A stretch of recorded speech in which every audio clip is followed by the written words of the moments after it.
Hi, my name is Kaia Boodoo. I'm a graduate student here at the University of Baltimore, completing my master's degree in global affairs and human security. And today I am presenting an overview of my final capstone project entitled Beyond Criminalization: Rethinking Policy Responses to Adolescent Deepfake Pornography and Gender-Based Violence.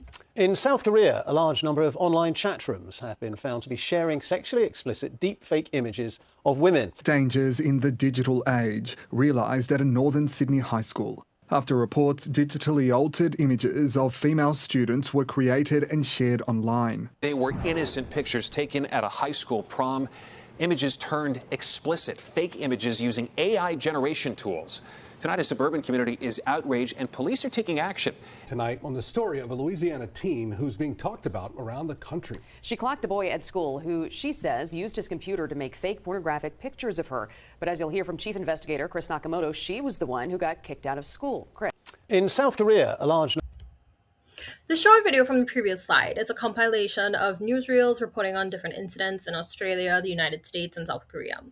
Put together, they highlight a growing pattern. Artificial intelligence tools are being used to generate sexually explicit images and videos that insert the likeness of women and girls without their consent.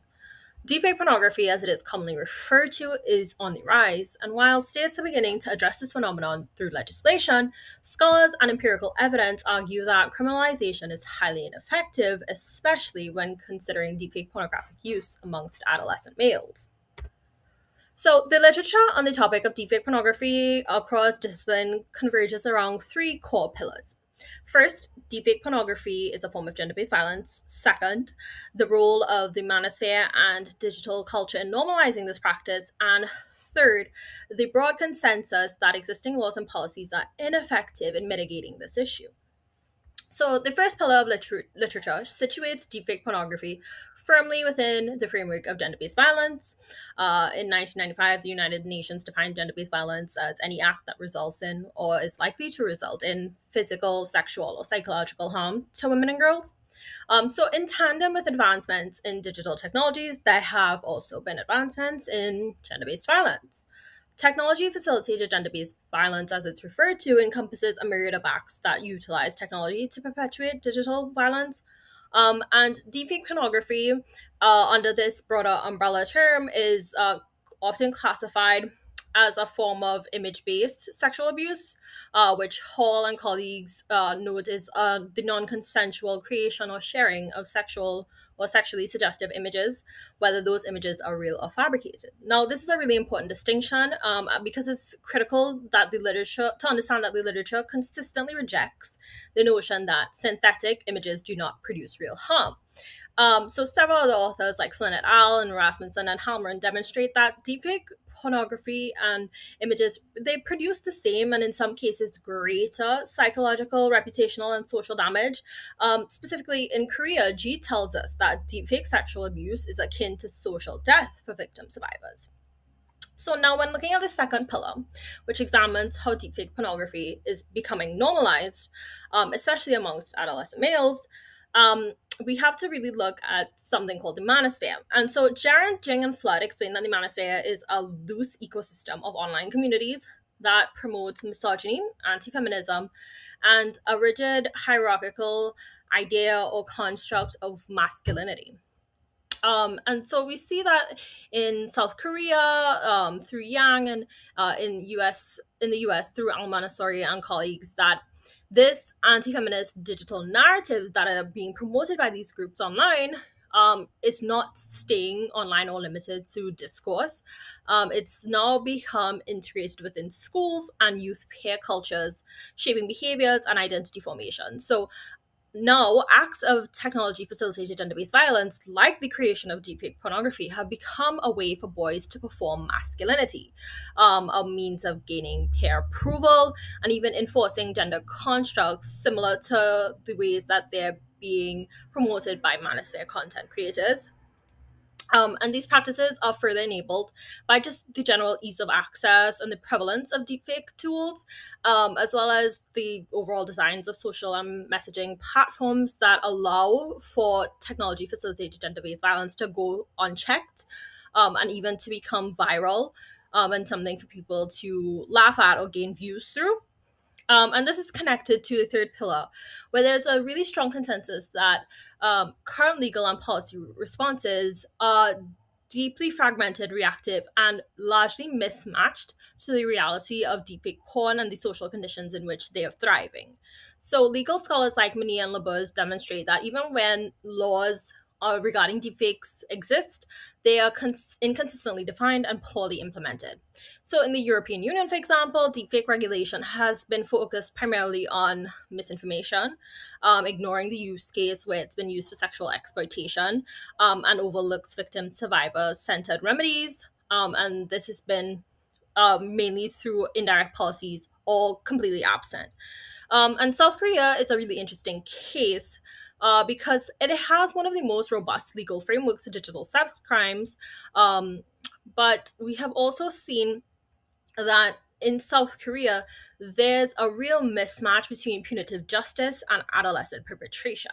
And what I mean by this is that in 2024, a large proportion of perpetrators were found to be minors, many under the age of criminal liability. This is something I'll talk about a little bit more in my next slide. But overall, we're seeing the ways in which the deterrent and corrective capacity of criminal law is really undermined by this. And you're also seeing in South Korea as well that victim survivors are reporting that the mechanisms for legal and civil recourse, while offered to them, are very difficult to navigate because they're burdened with the burden of proof, collecting evidence, as well as reaching out to platforms to have content removed, and in general, just the difficulties of navigating the judicial system. So, in going over the key insights, having reviewed the literature, it's the literature is really striking, of course. But what is even more striking is what's missing. So scholars are really looking at the psychological injury and damages that are facing women and girls. And while this is really important, what's not examined so much is how perpetrators are being produced. And so while there are some early studies into this, most of them focus on perpetrators who are adults, and there's not a lot of insight into adolescents.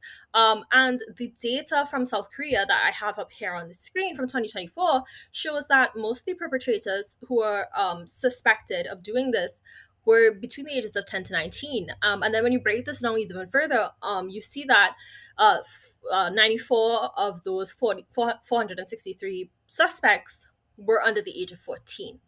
And so this makes something really clear that adolescents are not peripheral actors. They're central to this phenomenon, yet there's very little empirical research that directly examines adolescent motivations or how peer dynamics and digital pathways into deepfake pornography, how all these things intersect.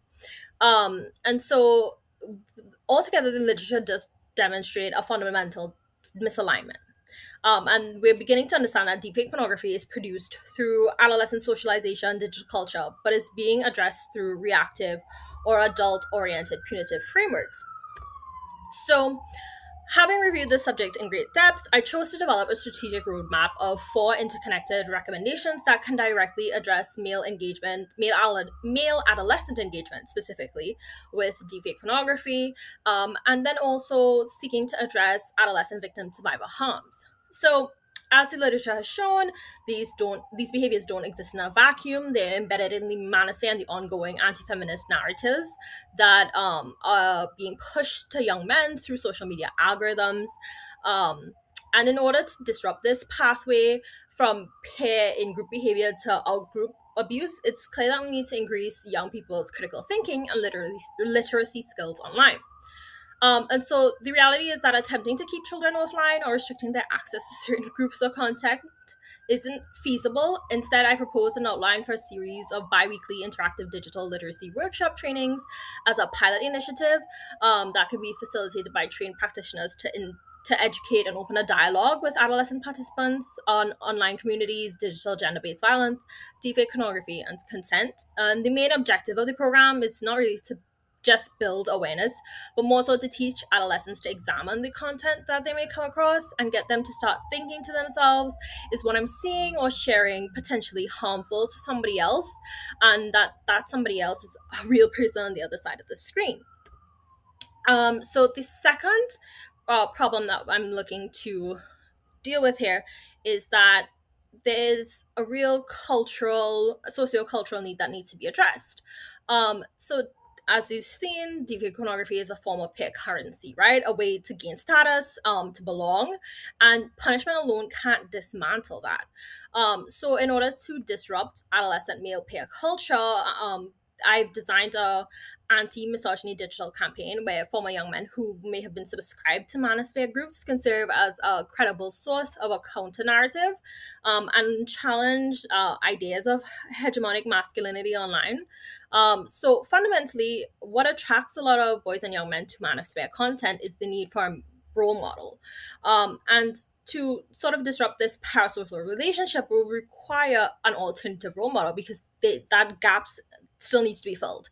And as part of the campaign, it's also important that these content creators model and promote behaviors, such as the bystander intervention strategy techniques that were developed by the Sexual Violence Prevention Association. And so these are specifically 5 techniques that were advanced by the SVPA to encourage people to safely speak out against online abuse and aid victim survivors. Um, and this approach really is about positioning men to be active collaborators in online norm setting, and attempting to change what's rewarded socially and what is condemned and reduce the incentive to create or circulate deepfakes in the first place. Um, and then lastly, the 4th recommendation seeks to address the institutional failure that overlooks victim survivor needs beyond methods of recourse. So victim survivors are often left to manage content removal, reporting, and peer retaliation on their own, especially in school settings. And schools frequently have been shown to respond reactively because they don't have the protocols or training or any sort of education on trauma-informed care when it comes to technology-facilitated gender-based violence. And this leads to secondary victimization, where institutions are almost compounding harm through inaction or disbelief. So the 3rd recommendation is to institutionalize survivor support systems within schools. This includes confidential reporting mechanisms, immediate separation from alleged perpetrators, trauma-informed academic accommodations, so that the education isn't disrupted, and access to counseling, as well as image removal resources. And so this is about shifting responsibility away from girls and back onto institutions where it belongs. So the central takeaway that I hope that people get from this is that deepfake pornography is not a problem that you can arrest your way out of. When policy prioritizes punishment over prevention, harm continues. And when institutions delay sociocultural interventions, women and girls pay the price, unfortunately. So what's required now is a shift from reaction to prevention, from punishment to cultural disruption, from legal minimalism to survivor-centered governance. And the return on investment would be concrete, that you would have safer schools, reduced harm, and digital spaces that do not reproduce on offline inequalities. So the question has never really been whether intervention in this issue is needed, but how can practitioners and policymakers intervene where harm occurs, or better yet, before it begins. So thank you for taking the time today to listen to my presentation. I really appreciate it, and I hope that you found this informative. Here on this slide, I have my references, the sources that I would have made reference to, the videos that I would have used in this presentation. And lastly, I do want to disclose that AI was used in the development of this project. AI was used ethically in terms of it was used as a critical thought partner engaged with to provide criticisms to my own original thoughts and ideas, and to aid me in further auditing my own work and thinking about more and more creative solutions. So yes, that's actually what AI should be used for. Thank you. Have a good day.